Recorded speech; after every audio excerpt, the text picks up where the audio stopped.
કેમ છો છોકરા? હાલો તો આજે હવે ચેપ્ટરનું ઘણું કાઢી નાખીએ. હાલો છેલ્લો વિડીયો લઈએ. હવે આ લેક્ચરની અંદર આપણે પાઠનો છેલ્લા ટોપિક ઉપર જવાનું છે, જે આપણે સાબુનીકરણની પ્રોસેસ શીખા. સાબુ શું છે, ડિટર્જન્ટ શું છે, અને સફાઈ કઈ રીતે કરે, એ સફાઈ વિધિ જેનાથી બનતી રચનાને મિસેલ કહેવામાં આવે. મિસેલની રચના અને ક્રિયાવિધિ સમજાવો, અથવા તો સાબુની સફાઈ કરવાની ક્રિયાવિધિ સમજાવો. આવો પ્રશ્ન પરીક્ષામાં પૂછાઈ શકે, બોર્ડમાં પૂછાયેલો. પહેલા બહુ પૂછાતો, જૂની વિજ્ઞાનમાં અતિશય પૂછાતો, અત્યારે નવો નથી. પહેલા તો સાબુ અને ડિટર્જન્ટ શું છે માહિતી મેળવીએ. જો આપણે આગળ લખ્યું હતું ભાઈ, સાબુનું સૂત્ર શું તો કે CH3COONA. સાબુના એન્ડે સોડિયમ અથવા તો CH3COO પોટેશિયમ હોય છે. આ ધોવાનો અને નાવાનો સાબુ. આ સોડિયમ અને પોટેશિયમના ક્ષાર કહેવામાં આવે. સાબુને સોડિયમ અને પોટેશિયમના ક્ષાર કહેવામાં આવે. જ્યારે ડિટેલ્સ લખો દર્શાવવો હોય તો કઈ રીતે? આગળ કાર્બન વાળો ભાગ છે, તો કાર્બન વાળા ભાગને આ રીતે દર્શાવવામાં આવે, ઊંચા નીચા ભાગ. અને પાછળ સોડિયમ હોય તો ના તમારે આમ કરી દેવાનું Na+. તો આ આપણો થઈ ગયું સાબુનું સૂત્ર. ડિટર્જન્ટ હોય અલા સોડિયમ હોય તો આ રીતે, પોટેશિયમ હોય તો કેદ કરી દેવાનો.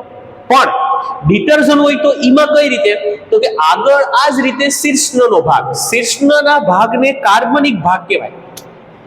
આ છે કાર્બનિક ભાગ, આ ભાગ છે આયનીય ભાગ.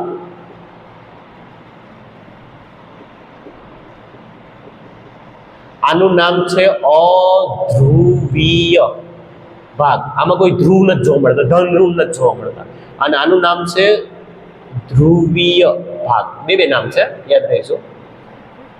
તો આમાં કાર્બનિક ભાગ આગળનો, પૂંછડીના ભાગમાં હોય સલ્ફોનિક એસિડ, મતલબ SO3 માથે -1 જો સલ્ફેટ છે સલ્ફાઇડ, અને માથે -2 ઘાત, મતલબ બે સાથે જોડાય. એક સાથે કાર્બન સાથે જોડાય નહીં, એક સાઈડ જોડાય સોડિયમ સાથે. તો આ છે આપણો ડિટર્જન્ટ. એટલે બધામાં એક વસ્તુ સેમ હોય. આગળનો ભાગ હોય કાર્બન વાળો, પાછળનો ભાગ હોય આયન વાળો, સોડિયમ વાળો, અથવા તો કોઈ આયન વાળો. એટલે આગળનો અધ્રુવીય ભાગ હોય, પાછળનો ધ્રુવીય ભાગ હોય. મગજનું હાડકું ક્લીન કરી લો, આઈડિયા. આગળ કાર્બન છે, પાછળ આયન છે. એટલે આગળનો ભાગ કાર્બનિક, પાછળનો આયનિક. કાર્બન વાળો બાંધ છે, આપણે શરૂઆત પહેલા લેક્ચરમાં આ ચેપ્ટર મળીને આવ્યા. કાર્બન હંમેશા સહસંયોજક બંધથી જોડાય, તેમાં ધન ને ઋણ આયન હોતા નથી. એટલે ધ્રુવ ન હોય, ન ધન ધ્રુવ હોય ન ઋણ ધ્રુવ હોય. એટલે આ અધ્રુવીય ભાગ છે.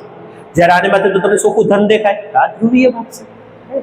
આ હવે આપણે ધ્યાનમાં રાખવાનું છે ખાસ, જે કાર્બનિક ભાગ છે ને, કાર્બનિક, આ ભાગને કહેવામાં આવે જળ વિરાગી.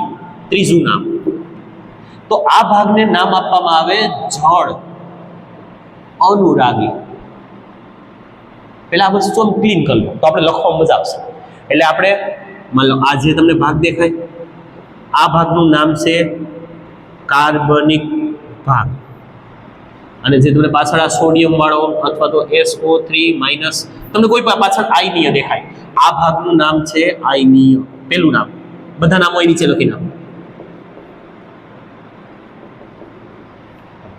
હવાના ઉપનામ, કાર્બનમાં આયન નથી હોતા, ધ્રુવ નથી હોતા, તો આને કહેવામાં આવે અધ્રુવીય ભાગ. આમાં તમને ધન આયન ઋણ આયન બે જોવા મળે છે, ધન ઋણ, આમાં ધન, તો આને કહેવામાં આવે ધ્રુવીય ભાગ.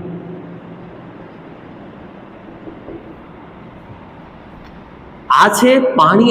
આપણે પહેલા જ ભણાઈ ગયા, કાર્બનિક સંયોજનો પાણીમાં દ્રાવ્ય થતા નથી, તો આને કહેવાય જળ વિરાગી ભાગ. વિરાગી, વૈરાગ કેને કહેવામાં આવે? સાંસ્કૃતિક આપણે ધાર્મિક બાબતમાં કહેવામાં આવે, જે સંન્યાસ લઈ લીધે વિરાગી કહેવામાં આવે. એટલે આને પાણીથી સંન્યાસ છે, પાણીથી વિરોધી છે, જળ વિરાગી કહેવાય. અને આને કહેવામાં આવે જળ અનુરાગી. અનુરાગી એટલે જેને વધારે આકર્ષણ હોય, પાણી પ્રત્યે પ્રેમ હોય વધારે, પાણી પ્રત્યે વધારે પ્રેમ છે, એટલે આને જળ અનુરાગી કહેવામાં આવે. તો પેલા એટલી વસ્તુનું સ્ક્રીનશોટ લઈ લો. આજ આપણે વસ્તુ તમને ક્લિયર છે મગજમાં, તો તમારે સમજવું પડશે. હાલો, હવે હું શીખવાનું છે એમાં, જ્યાં જ્યાં તમને લીટો દેખાય એ કાર્બનિક છે, એ પાણીથી વિરોધી છે. પાછળ ધન દેખાય તો પાણી સાથે આકર્ષણ ધરાવે. બસ આ વચ્ચેના નામ યાદ દોરે તો હાલશે. હાલો આપણે ટોપિકની શરૂઆત કરીએ ભાઈ. હાલો પેલા આકૃતિ દોરીએ અને આકૃતિમાંથી સમજીએ, પછી ડાયરેક્ટ લખાણ લખીને તમને એક સાથે સમજાવી દઉં. જો આકૃતિ એ સાઈડમાં દોરું, ધ્યાન દેજો. મિસેલી રચનાની આકૃતિ વચ્ચે પેલા છે ને તમારે આ રીતે આમ ડાર્ક કરી દેવાના. આ મેલ છે, ડાર્ક છે. માનો કોઈ કપડા ઉપર ડાર્ક પડી ગયો, અને કેવો ડાર્ક છે? સામાન્ય ડાર્ક નહીં, તેલી ડાર્ક. કોઈ ઓઇલ વાળો કે કોઈ એવું કાર્બનિક વાળો. કાર્બનિક વાળો ડાઘ પડી ગયો તેલ ઉપર. હવે જ્યારે એ તેલ વાળા કપડાને તમે પાણીમાં ડુબાડ્યા, એમાં નાખી દીધું ડિટર્જન્ટ કે સાબુ કે ગમે નાખી દો. આ સાબુ ને ડિટર્જન્ટ સફાઈ માટે ઉપયોગમાં આવે. સફાઈના હેતુથી ઉપયોગમાં લેવાતા સંયોજનોને પ્રક્ષાલકો કહેવાય. એટલે આપણે પેલું બધું ઈ જ બનાવશું ભાઈ કે સાબુ અને ડિટર્જન્ટ પાવડર એ બંને સફાઈના હેતુથી ઉપયોગ કરવામાં આવે છે, જેને પ્રક્ષાલકો કહેવામાં આવે છે. તો ખાસ ધ્યાન રાખજો. આ પાણીની ડોલમાં તમે જે ડાઘ, કપડું કેમ સાફ થાય આપણે શીખવાનું છે. ડાઘ, તેલી ડાઘ વાળા કપડાને તમે પાણીમાં ડુબાડી દીધું. હવે એમાં તમે ડિટર્જન્ટ અથવા સાબુ નાખી દીધું, અથવા પહેલેથી તમે સાબુ લગાડી આવ્યો, ડિટર્જન્ટ અથવા સાબુ નાખી દીધું. હવે શું થાય તો કે પાણીમાં સાબુ નાખ્યું એટલે પહેલા તો સાબુના અણુ આની બાજુમાં તમારે આ રીતે આમ ગોઠવવાના. તો કઈ રીતે ગોઠવાય? તમારે એક આ રીતે ડાઘો કરી અને એની આજુબાજુમાં આ રીતની કાર્બનિક ભાગોને આ રીતે આમ અડાડી દેવા. પહેલા 4 દોરવા, પહેલા રીતે 4 રચના પૂરી કરવી. પછી તમારાથી જેટલા વચ્ચે માય, 2 માય તો 2 અને 3 માય તો 3. આ રીતે આમ કાર્બનિક ભાગો દોર નાખવાના. આ બધાય શેના છે? સાબુની. એ હોય તો પેલા એક સર્કલ મારી લેવાય, એટલે તમારું મિસેલ છે ને પરફેક્ટ ગોળ બને. આમ સર્કલ બનાવી લેવાનું. ન બનાવો તો હાલે, એવું કઈ જરૂરી છે નહીં. એમ ક્યાંક મોટો લીટો દેખાતો હોય, જેમ કે આ દેખાય મોટા, નાના કરી નાખવાના, થઈ જાય ગોળ. હવે આ રચના બની ગઈ. હવે આમાં શું કરવાનું? બધાને પૂછડીએ સોડિયમ આપણે ગોઠવો હતો, તો સોડિયમને દર્શાવવા હાટું ટપકું કરી દેવાનું. તમારે અલગ પેન વાપરવાની જરૂર નથી, તમને ખાલી ઘાટું ઘાટું કરી દેશો એટલે હાલશે. પછી આપણે પાછળ લખી બી નાખ્યું કે શું છે.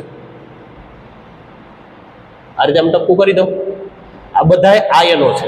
જો ડિટર્જન્ટ હોય તો SO3 Na છે, અને સોડિયમ હોય તો ધોવાનો સોડા છે, પોટેશિયમ હોય તો નાવાનો સોડા છે. શરીર ઉપર પર જે ડાઘ લાગી ગયેલો એને દૂર કરી શકાય. હાલો, તો આ થોડુંક ભાગ દબાયેલું છે સર.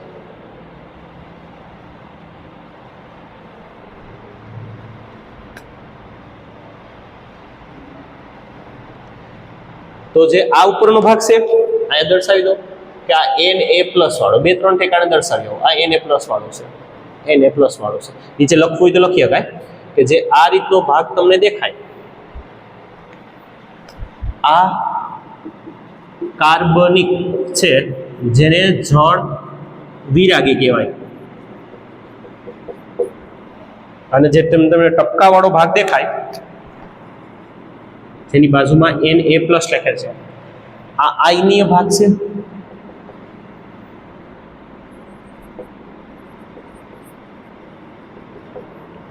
જેને જળ અનુરાગી ભાગ કહેવામાં આવે. આવું દર્શાવી દો તો શિક્ષકને વધારે સારું લાગે. અને નીચે મોટા અક્ષર એનું નામ, જગ્યા મારે નથી, તમે હેરખી લખજો, મિસેલો.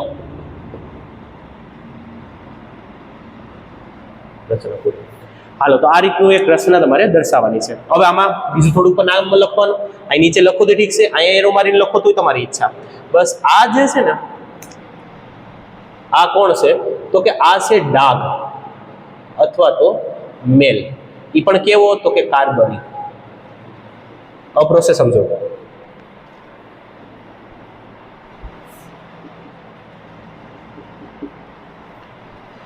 હાલો, પ્રોસેસ સમજો. શું થાય? તમે ડોલમાં પાણી નાખી દીધું, જોજો ખાસ. તમે ડોલની અંદર પાણી નાખી દીધું. આ છે પાણી. હવે તમે એમાં સાબુનો અણુ નાખ્યો, તો સાબુનો અણુનો જે તમને આગળનો ભાગ દેખાય ને, આ કાર્બનિક ભાગ છે. હવે આ તેલ વાળો ભાગ છે, કાર્બનિક ભાગ છે. તો સાબુના અણુનો જે પૂંછડી વાળો ભાગ છે ને, આગળનો ઊંચા નીચા વાળો, આ કાર્બનિક ભાગ આવીને એ ચોટી જાય. હવે જોજો, આનું આકર્ષણ મેલ સાથે છે. હરખે જરાક શાંત મગજ ત્યાં ધ્યાન બધાનું નથી. હા, ડાઘ છે, ડાઘ કાર્બનિક છે. આ સાબુના અણુમાં 2 ભાગ છે, આગળનો કાર્બનિક છે, પાછળનો આયનીય છે. તો જય પણ પાણીના સંપર્કમાં આવ્યો એટલે સીધો કપડા સાથે જઈ અને આ કાર્બનિક ભાગ કાર્બન સાથે જોડી જાય. કાર્બનિક ડાઘ, કાર્બનિક ભાગ, 2 વચ્ચે આકર્ષણ. તો આ છે ધ્રુવીય ભાગ. આ ધ્રુવીય ભાગ તો આ પાણી સાથે આકર્ષણ ધરાવે. અને આ આયનીય આકર્ષણ હોય તો આના કરતા પ્રબળ હોય. તો થાય કેવું? આ પાણી છે, આ આયનીય સોડિયમ વાળો ભાગ છે. આમ પકડી લે, અહીંથી કપડા સાથે જોડાઈ ગયો, અહીંથી પાણી સાથે જોડાઈ ગયો. હવે અહીંયા આકર્ષણ વધારે કપડા પાણી સાથે, એટલે આ ભાગ અહીંથી આમ ખેંચશે. તો આ ભાગ ખેંચાશે, એની સાથે કાર્બનિક ભાગ ખેંચાય, કાર્બનિક ભાગ સાથે ડાઘ પણ ખેંચાય. તો ડાઘ ખેંચાતો કપડા સાથે દૂર થઈ જાય. આ સિસ્ટમ.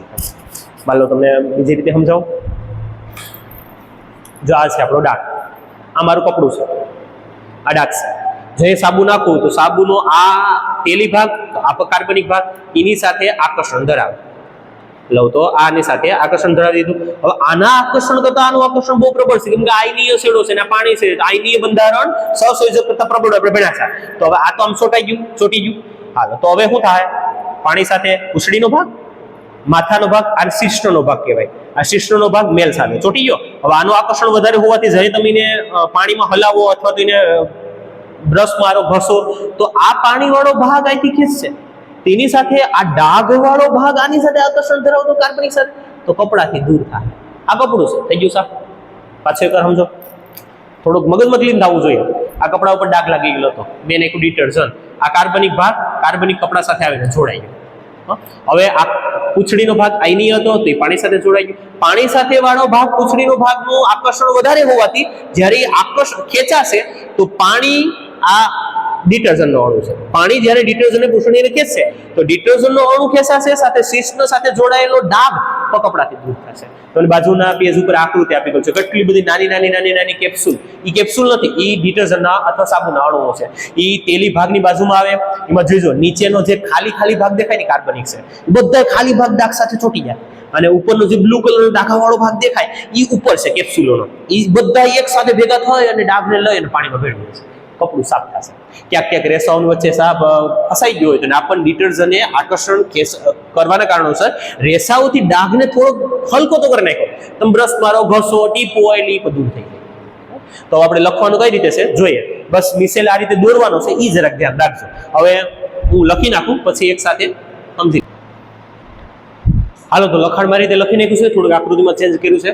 હાલો પહેલા લખાણ જોઈ લે ભાઈ, કે સાબુ અને ડિટર્જન્ટનો ઉપયોગ સફાઈના હેતુથી કરવામાં આવે. જે સંયોજનોનો સફાઈના હેતુથી ઉપયોગ કરવામાં આવે, પછી શેમ્પુ હોય, ડિટર્જન્ટ હોય, સાબુ હોય, અરીઠા હોય, કોઈ પણ વસ્તુ સફાઈના હેતુથી જે વાપરવામાં આવે ને એને પ્રક્ષાલકો કહેવાય. આગલા ટોપિકમાં આપણે એ જ જોવાનું છે.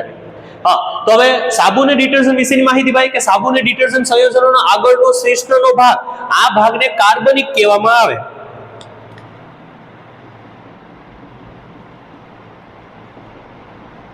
આ ભાગ કાર્બનિક ભાગ છે, જે ડાઘ, તેલી ડાઘ અથવા મેલ સાથે આકર્ષણ ધરાવે છે.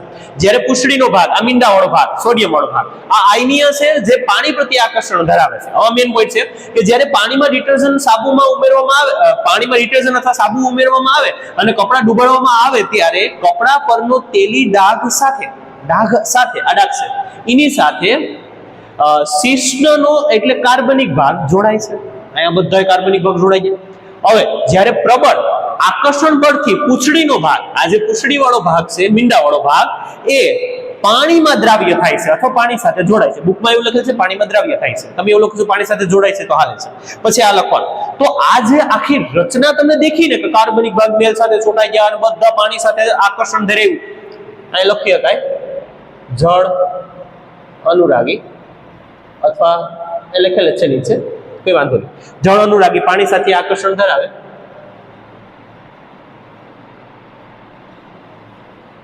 પાણી સાથે આકર્ષણ ધરાવે. હવે આ આકર્ષણ કેવું છે, જઈ લખ્યું છે કે ભાઈ જ્યારે પ્રબળ આકર્ષણ બળથી પૂંછડીનો ભાગ પાણીમાં દ્રાવ્ય થાય છે, પાણી સાથે જોડાય છે, તો જે આખી બનતી રચના આમ પાણી સાથે, આમ મેલ સાથે બનતી રચના છે એને મિસેલ કહેવાય. એટલે વચ્ચે એક લીટી ભૂલાઈ ગઈ, તમે નીચે લખી, તમે અહીંયા એડ કરજો કે પાણીમાં બનતી આવી રચનાને મિસેલ કહેવામાં આવે છે. પૂંછડીના આયનીય ભાગનું આકર્ષણ વધુ હોવાથી સાબુ અને ડિટર્જન્ટ, હવે આનું આકર્ષણ બધાનું વધારે છે.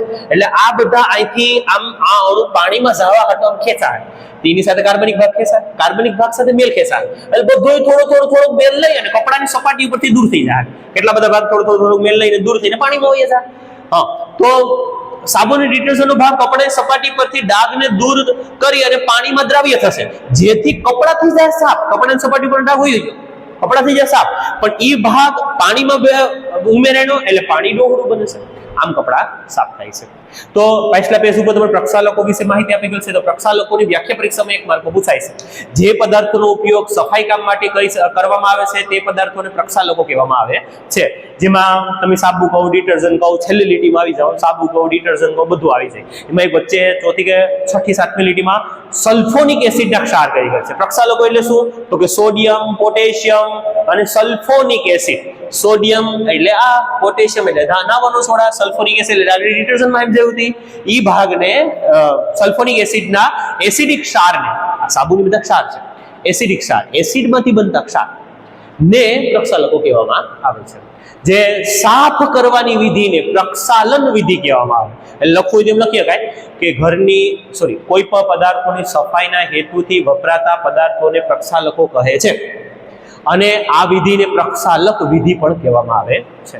અહીંયા પાઠ પૂરો થાય. પાછળ બ્લુ લીટીના પ્રશ્ન આપ્યા ભાઈ.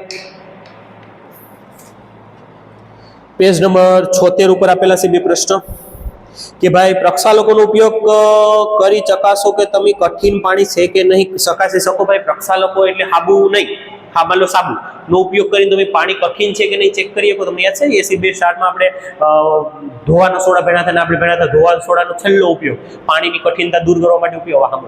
પાણીમાં છે ને સોડિયમ અને મેગ્નેશિયમના ક્ષાર હોય છે.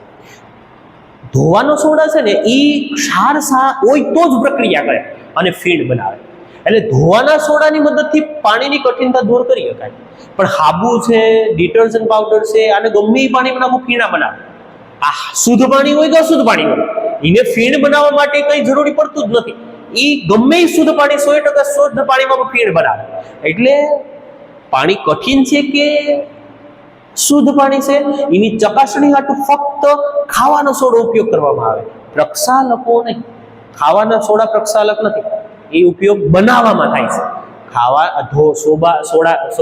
સાબુ છે, ડિટર્જન્ટ પાવડર છે, આ શેમ્પુ છે, એની બનાવટમાં ધોવાના સોડાનો ઉપયોગ થાય છે. આમાં સફાઈ માટે નહીં. તો ધોવાના સોડાથી તમે કઠિન પાણીની ચકાસણી કરી શકો. એ ફીણ આપે કઠિન પાણીમાં, શુદ્ધ પાણીમાં ન આપે. અને આ શુદ્ધ કઠિન બેમાં ફીણ આપે. એટલે આને કઠિન પાણીની કઠિનતા દૂર કરવા માટે ઉપયોગ કરી શકાતું નથી. પ્રક્ષાલકો સાબુ, ડિટર્જન્ટ, શેમ્પુ, કોઈ પણ પદાર્થો. અને જે બ્લુ લીટીનો બીજો પ્રશ્ન છે કે લાંબા કપડાં ધોવા માટે વિવિધ પદ્ધતિનો ઉપયોગ કરવામાં આવે છે. લોકો કપડાં ધોવા માટે વિવિધ પદ્ધતિનો ઉપયોગ કરે છે. સામાન્ય રીતે સાબુ ઉમેર્યા પછી પથ્થર ઉપર પસાડે છે અને પાવટી ઉપર પસાડે છે, બ્રશને ઘસે છે, મિશ્રણને વોશિંગ મશીનમાં કરે છે.